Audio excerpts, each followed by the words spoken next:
बाहुबली की धर्मपत्नी देवसेना पर आरोप है कि उन्होंने सेना नायक सेतुपति की उंगलियां काट दी।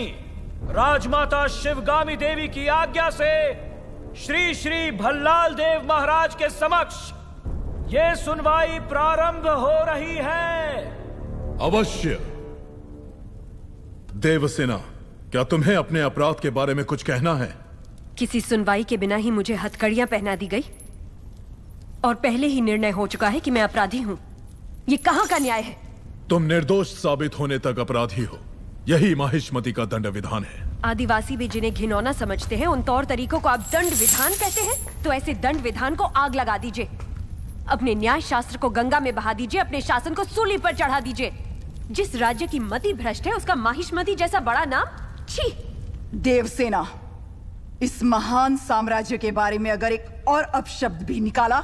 बड़ी बड़ी प्रतिमाओं और ऊंचे ऊंचे सिंहासनों से महान साम्राज्य नहीं बनता राजमाता, एक विशाल हृदय से बनता है। लगता है वो यहाँ किसी के पास नहीं है। धिक्कार है।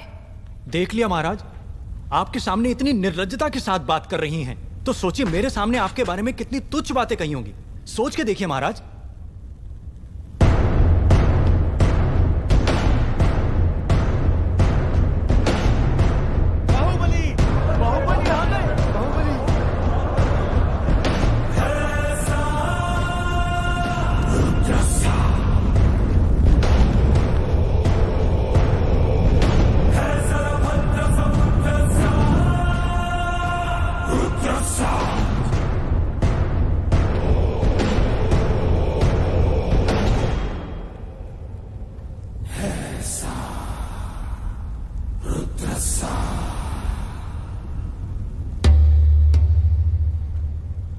वास्तव में क्या हुआ था बताओ सेतुपति।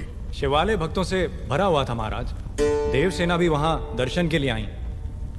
तभी आपके आने का समय हो गया था, तो मैंने उनसे कहा कि वो मुख्य द्वार की जगह दूसरे द्वार से आए। बाहु, ये क्या व्यवहार है? तुम पीड़ित को धमका रहे हो। विनती करने से सच बाहर नहीं आएगा महाराज। अपनी हद पार कर रहे हो बाहुबली। एक गर्भवती को बेड़ियों के साथ खड़ा करके ये सभा पहले ही अपनी हद पार कर चुकी है माँ। चाहे गर्भवती हो या वृद्ध, तुम हो या मैं, न्याय विधान सबके लिए एक है। जानते भी हो क्या हुआ था? क्या हुआ था देवसेना? शिवालय में सभी महिलाओं को एक तरफ बुलाया। अंदर भेजने के बहाने वो सब पर हाथ डाल रहा था।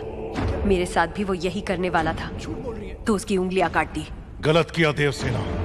औरत पर हाथ डालने वाले की उंगलियां नहीं काटते, काटते हैं उसका गला।